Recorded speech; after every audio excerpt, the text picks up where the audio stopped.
ಇಲ್ವೇ ಅಪ್ಪಾಜಿ? ಏಕೆ, ಏನಾದರೂ ಕೆಲಸ ಇತ್ತೆ ಅಪ್ಪಾಜಿ? ಹೌದು ವಿಶಾಲ, ನಿನ್ನ ಹತ್ತಿರ ಒಂದು ವಿಷಯ ಕೇಳೋದಿತ್ತು. ಕೇಳಿ ಅಪ್ಪಾಜಿ, ಅದು ಏನು ಅಂತ. ನೋಡು, ಆಕಾಶ ಏಕೋ ಮನೆಗೆ ಸರಿಯಾಗಿ ಬರ್ತಾ ಇಲ್ಲ. ಅವನ ಮನಸ್ಸಿನಲ್ಲಿ ಏನೋ ಪ್ರಸ್ತಾವನೆ ಇದೆ.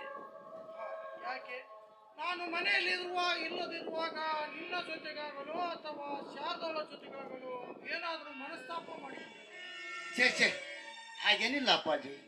ಯಾವುದೋ ಕೆಲಸದಲ್ಲಿದ್ದಿರಬಹುದು, ಅಥವಾ ಯಾವುದೋ ಕೆಲಸದ ಓಡಾಟದಲ್ಲಿ ನಿಮ್ಮನ್ನು ಭೇಟಿಯಾಗದೇ ಇದ್ದಿರಬಹುದು, ಅಷ್ಟೇ. ಇಲ್ಲ,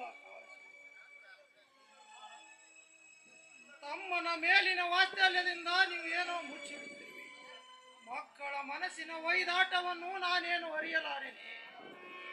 ನೋಡಪ್ಪ ವಿಶಾಲ, ಈ ವಿಷಯವೇನೇ ಇರಲಿ ಅದನ್ನು ಮುಚ್ಚಿಟ್ಟುಕೊಂಡು ಕೊರಗುವುದು ಒಳ್ಳೆಯದಲ್ಲ.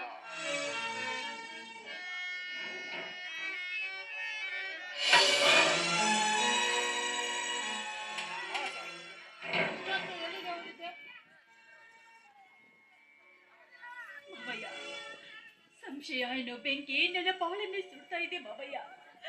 ಆ ಬೆಂಕಿಯನ್ನು ಆರಿಸಿ ನನ್ನ ಬಾಳನ್ನ ತಂಪಾಗಿಸಿ ಮಾವಯ್ಯ, ತಂಪಾಗಿಸಿ. ಏನಮ್ಮ, ಏನಾಗಿದೆ ನಿನ್ನ ಬಾಳಿನಲ್ಲಿ? ಅಂತ ದಯಿಸುವಂತ ಘಟನೆ ಏನು ನಡೆದಿದೆ? ಶಾರದಾ, ಅಂತದ್ದೇನಾಗಿದೆ ಎಂದು ಅಪ್ಪಾಜಿಯವರ ಮನಸ್ಸಿಗೆ ಗಾಬರಿಯನ್ನುಂಟು ಮಾಡುವೆ ಶಾರದಾ. ಶಾರದಾ, ಆ ವಿಷಯವನ್ನು ಹೇಳಿ ಅಪ್ಪಾಜಿಯವರ ಮನಸ್ಸಿಗೆ ನೋವನ್ನುಂಟು ಮಾಡಬೇಡಿ ಶಾರದಾ, ನೋವನ್ನುಂಟು ಮಾಡಬೇಡಿ. ವಿಷಯ ಏನೇ ಇರಲಿ ಅದನ್ನು ಮುಚ್ಚಿಟ್ಟುಕೊಂಡು ಕೊರಗುವುದು ಒಳ್ಳೆಯದಲ್ಲ ವಿಶಾಲ್. ನಂಚನ್ನು ನುಂಗುವ ನಂಜುಂಡೇಶ್ವರಿ ನಂಗೆ ಎಂತ ಸಮಸ್ಯೆವಿದ್ದರೂ ಅದನ್ನೆಲ್ಲ ಸಹಿಸಿಕೊಂಡು ವಸ್ತುಮುಖಿಯಾಗಿರುವುದು ನಿನಗೆ ಅಭ್ಯಾಸವಾಗಿ ಬಿಟ್ಟಿದೆ ವಿಶಾಲ, ಅಭ್ಯಾಸವಾಗಿ ಬಿಟ್ಟಿದೆ. ಶಾರದಾ, ನಿನ್ನ ಮನದಾಳದಲ್ಲಿ ಹುದುಗಿರುವ ನೋವು ಏನೆಂದು ನೀನಾದರೂ ಹೇಳಮ್ಮ. ವಿಶಾಲ್, ದಯವಿಟ್ಟು ನನ್ನ ತಪ್ಪನ್ನು ಕ್ಷಮಿಸಬೇಡಿ. ಇಂಥ ವಿಷಯವನ್ನ ಮಾವನೆದುರು ಮುಚ್ಚಿಡುವಂತ ನನಗಿಲ್ಲ. ಯಾಕಂದ್ರೆ ಈಗ ಆಕಾಶ ತುಂಬಾ ಮುಂದುವರೆದು ಬಿಟ್ಟಿದ್ದಾರೆ. ಏನಮ್ಮ ನೀನು ಹೇಳ್ತಾ ಇರೋದು? ಹೌದು ಮಾವಯ್ಯ, ಅಂದು ಬಂಗಾರದ ಒಡವೆಗಳನ್ನು ತರೋದಕ್ಕೆ ನೀವು ಮಾವನಿಗೆ ಹೇಳಿದ್ದು ನಿಜ ತಾನೆ?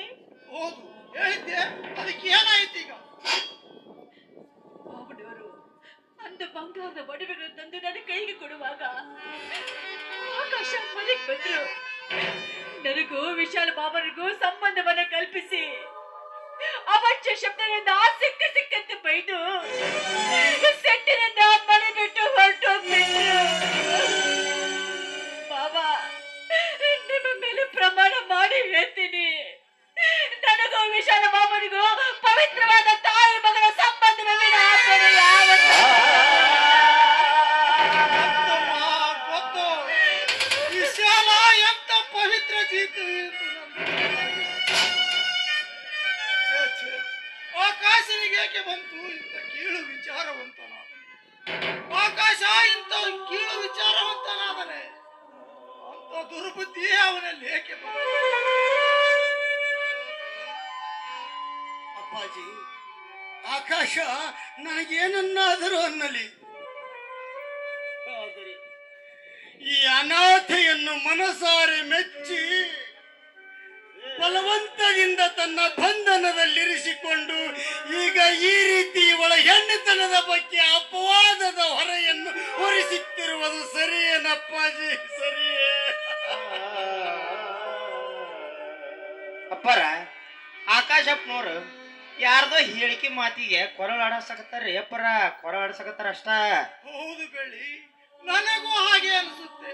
ಆದರೆ ನಮ್ಮ ಹಾಲಿನಂತ ಸಂಸಾರದಲ್ಲಿ ಉಳಿಯುವಂತ ದುರ್ಬುದ್ಧಿ ನಮ್ಮಲ್ಲಿ ಯಾರಿಗಿದೆಯಪ್ಪ? ಇದ್ದಾರೆ ಮಾವಯ್ಯ, ಇದ್ದಾರೆ.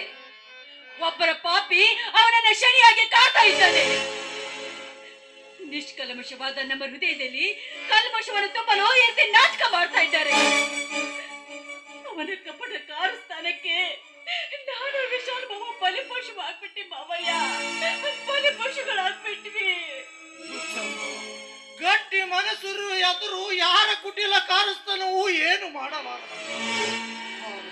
ಆ ದುಷ್ಟ ಯಾರೆಂದು ಹೇಳಮ್ಮ. ಅವನೆಲ್ಲಿ ಅಡಗಿದರೋ ಅವನನ್ನು ಹುಡುಕಿ ತಂದು ನಿನ್ನ ಪಾದದಡಿಯಲ್ಲಿ ಹಾಕಿ ತಪ್ಪಾಯ್ತೆಂದು ಕೇಳುವಂತೆ ನಾನು ಮಾಡುತ್ತೇನಮ್ಮ, ನಾನು ಮಾಡುತ್ತೇನೆ. ಅವರು ಬೇರೆ ಯಾರು ಅಲ್ಲ, ಆಕಾಶ್ ಅವರ ಸ್ನೇಹಿತ ಆ ಪಾಪಿ ನಿರಂಜನ್. ಏನು ನಿರಂಜನನೇ? ಅವನಿಗೆ ನಾವು ಮಾಡಿರುವ ನ್ಯಾಯವಾದರೂ ಏನಮ್ಮ? ಅಪ್ಪರ ನೀವೇನು ಮಾಡಿಲ್ರಿ.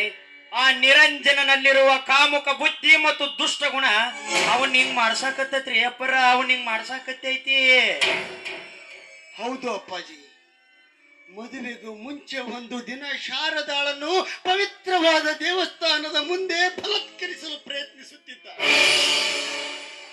ಅಕಸ್ಮಾತ್ ನಾನು ಅಲ್ಲಿಗೆ ಹೋಗಿ ಇವಳನ್ನು ಕಾಪಾಡಿದೆ. ಅಷ್ಟೇ ಅಲ್ಲ, ಅವನಿಗೆ ಛೀಮಾರಿ ಹಾಕಿ ಬಂದೆ. ಅದೊಂದೇ ದ್ವೇಷದಿಂದ ನನ್ನ ಮತ್ತು ಆಕಾಶನ ನಡುವೆ ವಿರಸವನ್ನುಂಟು ಮಾಡಿ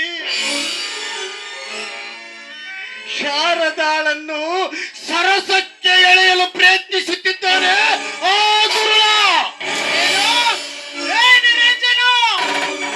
ನಮ್ಮ ಮನೆಯ ಸೊಸೆಯ ಮೇಲೆ ಕಣ್ಣು ಹಾಕಿದೀಯಾ ಪಾಪಿ? ವಿಶಾಲ್, ನನ್ನ ಸೊಸೆಯ ಮೇಲೆ ಕಣ್ಣು ಹಾಕಿದ ಕಣ್ಣುಗಳನ್ನು ಕಿತ್ತೆಸೆದು ಆಕಾಶನಿಗೆ ಬುದ್ಧಿ ಹೇಳಿ ಆ ದುರುಳ ನಿರಂಜನನಿಗೆ ತಕ್ಕ ಪಾಠ ಕಲಿಸಿ ಬರೋಣ. ನಡೆಯಲಿರ ಅಪ್ಪಾಜಿ, ನಿಮ್ಮ ಮಗ ನಾನಿನ್ನು ವಿಶಾಲ ಜೀವಂತವಾಗಿದ್ದೇನೆ. ನನ್ನ ಪ್ರಾಣವನ್ನು ಪಣಕ್ಕಿಟ್ಟಾದರೂ ಸರಿ, ಆಕಾಶ ಮತ್ತು ಶಾರದಾಳ ಬಾಳನ್ನು ಒಂದು ಮಾಡಿಯೇ ಮಾಡುತ್ತೇನೆ ಅಪ್ಪಾಜಿ, ಒಂದು ಮಾಡಿಯೇ ಮಾಡುತ್ತೇನೆ.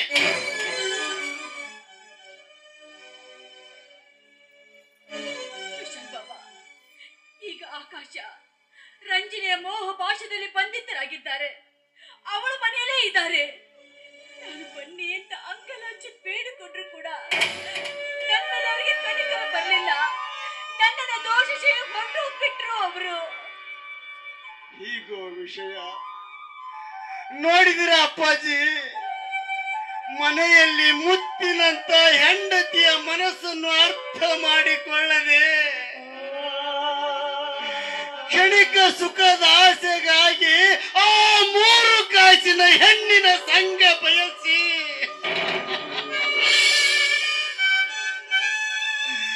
ತನ್ನ ಸುಂದರವಾದ ಅತ್ಯಮೂಲ್ಯವಾದ ಸಂಸಾರವನ್ನೇ ಹಾಳು ಮಾಡಿಕೊಳ್ಳುತ್ತಿದ್ದಾನಪ್ಪ ಆಕಾಶ, ಹಾಳು ಮಾಡಿಕೊಳ್ಳುತ್ತಿದ್ದಾನಪ್ಪ. ನೋಡುತ್ತಿದ್ದೇನೆ ವಿಶಾಲ, ನೋಡುತ್ತಿದ್ದೇನೆ.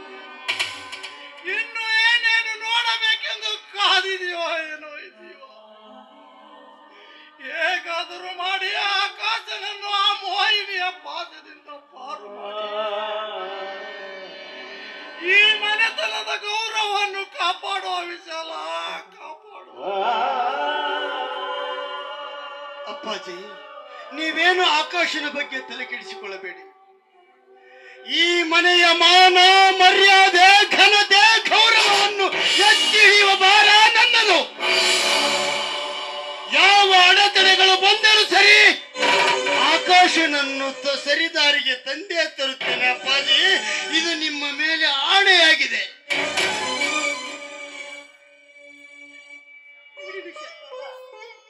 ಹೇಗಾದ್ರೂ ಮಾಡಿ ಮತ್ತೆ ನನಗೆ ನನ್ನ ಆಕಾಶದ ಪ್ರೀತಿ ದೊರಕುವಂತೆ ಮಾಡಿಕೊಡಿ. ನಾನು ಜೀವನ ಪರ್ಯಂತ ನಿಮಗೆ ಋಣಿಯಾಗಿರ್ತೀನಿ. ಶಾರದಾ, ವಾತ್ಸಲ್ಯ ಮಮಕಾರದ ಸಂಬಂಧಗಳ ನಡುವೆ ಕೃತಜ್ಞತೆಗೆ ಸ್ಥಳಾವಕಾಶ ಇರಕೂಡದು ಶಾರದಾ, ಇರಕೂಡದು. ಇಷ್ಟಕ್ಕೂ ನಾನೇನು ನಿನಗೆ ಉಪಕಾರ ಮಾಡುತ್ತಿಲ್ಲ. ಇದರಲ್ಲಿ ನನ್ನ ಮನೆಯ ಮರ್ಯಾದೆಯನ್ನು ಕಾಪಾಡುವ ಸ್ವಾರ್ಥವೂ ಅಡಗಿದೆ ಶಾರದಾ, ಸ್ವಾರ್ಥವೂ ಅಡಗಿದೆ.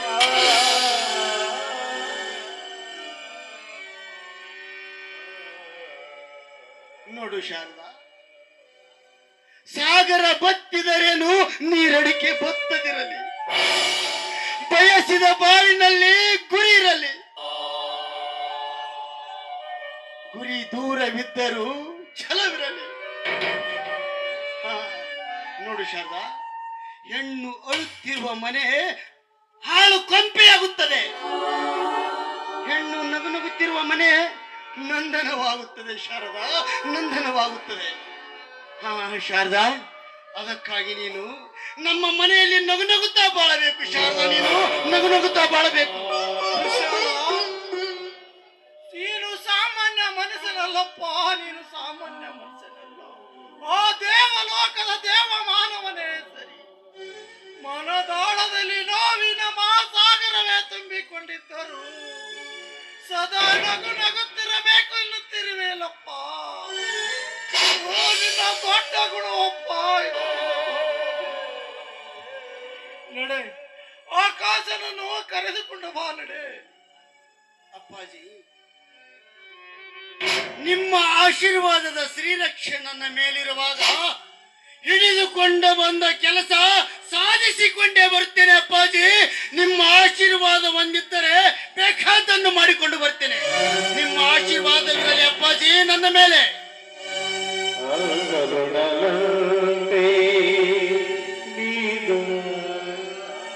ಅಪ್ಪಾರ, ಎಂಥ ಮುತ್ತಿನಂತ ಮಗನ ಪಡೆದಿರಿ ಅಪ್ಪ, ಎಂಥ ಮುತ್ತಿನಂತ ಮಗನ ಪಡೆದಿರಿ.